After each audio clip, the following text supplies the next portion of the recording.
तो ये कुछ मिसलिनियस टॉपिक्स हैं, ये कुछ पार्ट है मिसलिनियस जो कि एक्सपेंशन में एक्स्ट्रा चीज़ें जो हमें पढ़नी है। क्या क्या है हमने कुछ पॉइंट्स में मेंशन कर रखा है, इसके बेसिस पे भी हम न्यूमेरिकल करेंगे इसके बाद। तो पहला पॉइंट ये है कि आमतौर पे कोई आइसोट्रॉपिक बॉडी हो उसके लिए अल्फा बीटा गामा में ये रिलेशन होती है, बट कोई एनआइसोट्रॉपिक बॉडी होती है उसके लिए रिलेशन थोड़ी अलग होती हैं। आइसोट्रॉपिक बॉडीज़ और एनआइसोट्रॉपिक बॉडी में क्या फ़र्क होता है? आइसोट्रॉपिक बॉडी वो होती हैं जिनमें प्रॉपर्टीज़ हर डायरेक्शन में क्या हो, सेम हो, और एनआइसोट्रॉपिक बॉडी वो होती हैं जिनमें डायरेक्शन वाइज प्रॉपर्टी सेम नहीं होती हैं। तो आइसोट्रॉपिक के लिए ये रिलेशन यूज़ होती है। और एनआइसोट्रॉपिक में अगर आपको गामा और अल्फ़ा में रिलेशन इस्टेब्लिश करना है तो gamma alpha x plus alpha y plus alpha z होता है। ठीक है, पहली रिलेशन ये। दूसरी ये कि जैसे हम बात करते हैं आमतौर पे नॉर्मल बॉडीज़ की, तो जब हम किसी चीज़ को ठंडा करते हैं तो सॉलिडिफाई होता है और टेम्परेचर डिक्रीज करने से डेंसिटी बढ़ती है क्योंकि वो सॉलिड बन जाती है, बॉडी लिक्विड से सॉलिड होती है, और टेम्परेचर बढ़ाने पे डेंसिटी घटती है। जबकि आइज़ में एक एक्सेप्शन होता है, जब हम लोग लिक्विड को ठंडा करते हैं तो जब वो आइस बन जाता है तो आइस बनने के बाद उसकी डेंसिटी बढ़ने की जगह क्या हो जाती है, कम हो जाती है। आप ये रिलेशंस हैं, यहाँ दिखा रखा है कि हम टेम्परेचर घटा रहे हैं, डेंसिटी बढ़ रही है। 4 डिग्री सेल्सियस में मैक्सिमम हो जाती है, 4 के बाद डेंसिटी उल्टा घटने लग जाती है। आइस की सिचुएशन में डेंसिटी 4, वाटर के केस में मैक्सिमम डेंसिटी 4 डिग्री सेल्सियस पे होती है। अगर आप टेम्परेचर 4 डिग्री सेल्सियस से कम कर देते हो और ठंडा करते हो तो डेंसिटी बढ़ने की जगह घट जाती है। वाटर में क्या होता है कि जो गामा होता है 0 से 4 के बीच में नेगेटिव होता है, मतलब उसकी डेंसिटी उल्टा क्या हो जाती है, घट जाती है। ठीक है, और 4 डिग्री सेल्सियस पे डेंसिटी मैक्सिमम हो जाती है। ये वॉल्यूम और टेम्परेचर का ग्राफ है, ये डेंसिटी और टेम्परेचर का ग्राफ है। डेंसिटी मैक्सिमम होती है 4 डिग्री सेल्सियस पे, उल्टा ठंडा करने के बाद बढ़ने की जगह क्या हो जाती है, कम हो जाती है। एक्सेप्शन है, मान लो हमारे पास कोई एक डिस्क है, अगर हम उस डिस्क को गर्म करें तो उसमें एक्सपेंशन होगा और उसका मोमेंट ऑफ इनर्शिया चेंज होगा। मोमेंट ऑफ इनर्शिया पे जो फर्क होगा वो ये होगा, यहाँ बीटा क्या है, सुपरफिशियल एक्सपेंशन, और डेल्टा टी क्या है, change in temperature. Change in temperature. But मान लो कि हमें कोई क्वेश्चन में दिया है कि वो डिस्क घूम रही थी और उस पर कोई एक्सटर्नल टॉर्क नहीं लगाया। अगर एक्सटर्नल टॉर्क नहीं लगाया किसी बॉडी पे तो उसका एंगुलर मोमेंटम कंजर्व रहता है। अगर उसका मोमेंट ऑफ इनर्शिया चेंज होगा, साथ साथ में उसका एंगुलर वेलोसिटी भी क्या होगा, चेंज होगा। तो ये एक जनरल सा रिलेशन है, आप इसे याद कर लेना, एक जनरल फॉर्मूला है वेरिएशन का। ठीक है, अगर मोमेंट ऑफ इनर्शिया बढ़ेगा तो एंगुलर स्पीड घट जाएगी। अब इसके बाद एक नेक्स्ट टॉपिक है, कोई अगर हमारे पास एन्युलर डिस्क है, एन्युलर डिस्क क्या होती है, जो बीच में से खाली हो, ऐसी हो, ये एन्युलर डिस्क है। तो मान लो अगर एन्युलर डिस्क को हीट करते हैं, ये इसका इनर रेडियस है R1 और इसका आउटर रेडियस है R2।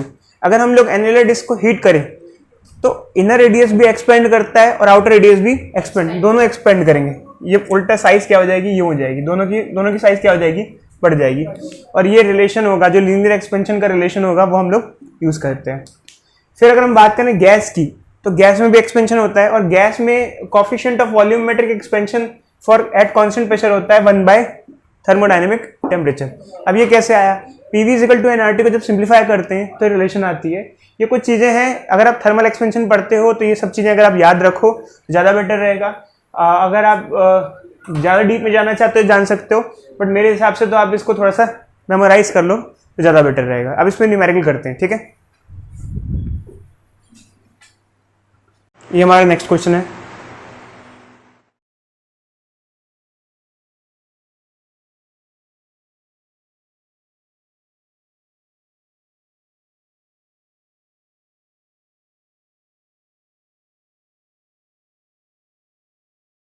तो ये क्वेश्चन हमें दिया हुआ है, एक सॉलिड क्यूब है जो कि एनआइसोट्रॉपिक मटेरियल की बनी है, जिसमें हर डायरेक्शन में प्रॉपर्टी सेम नहीं होती है। उसका coefficient of linear expansion in x direction दे रखा है, coefficient of linear expansion in y and z direction दे रखा है, और मेनली अगर देखा जाए तो हमें कोफिशिएंट ऑफ वॉल्यूमेट्रिक एक्सपेंशन के बारे में पूछा हुआ है।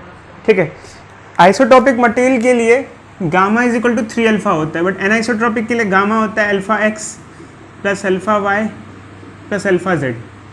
अगर हमें वॉल्यूमेट्रिक एक्सपेंशन निकालना है कोफिशिएंट, तो हमें इन तीनों को ऐड करना पड़ेगा।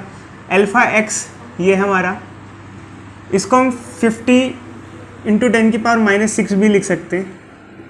अब मैंने ये क्यों लिखा, क्योंकि मैं सबकी पावर सेम करना चाहता हूँ। ये -6 में अल्फ़ा वाई कितना है हमारा 5 इंटू 10⁻⁻6 और अल्फ़ा जेड कितना है हमारा 5 इंटू 10⁻⁻6। तो जो गामा हो जाएगा वो हो जाएगा 60 इंटू 10⁻⁻6। जब हम इसे कंपेयर कराएंगे, इन दोनों को कंपेयर कराएंगे, तो C की वैल्यू 60 आएगी। क्वेश्चन में हमें C पूछा हुआ है, C की वैल्यू पूछनी है, तो क्या आ जाएगा 60 आ जाएगा। एनआइसोट्रॉपिक मटेरियल का केस मैंने अभी आपको बताया था, ध्यान रखना, ठीक है। ये हमारा नेक्स्ट क्वेश्चन है।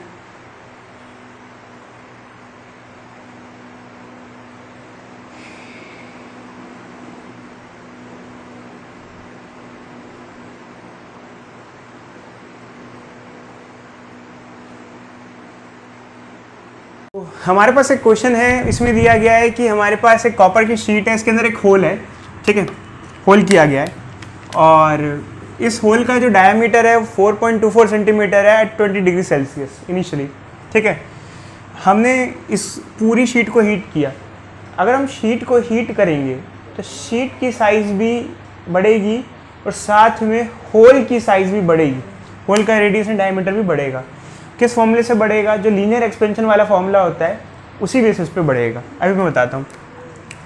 इनिशियल टेम्परेचर 27 डिग्री सेल्सियस था, हमने उसको 227 डिग्री सेल्सियस तक हीट किया। मतलब कितना चेंज किया? 27 से 227, मतलब कि 200 डिग्री सेल्सियस तक हमने उसको हीट किया।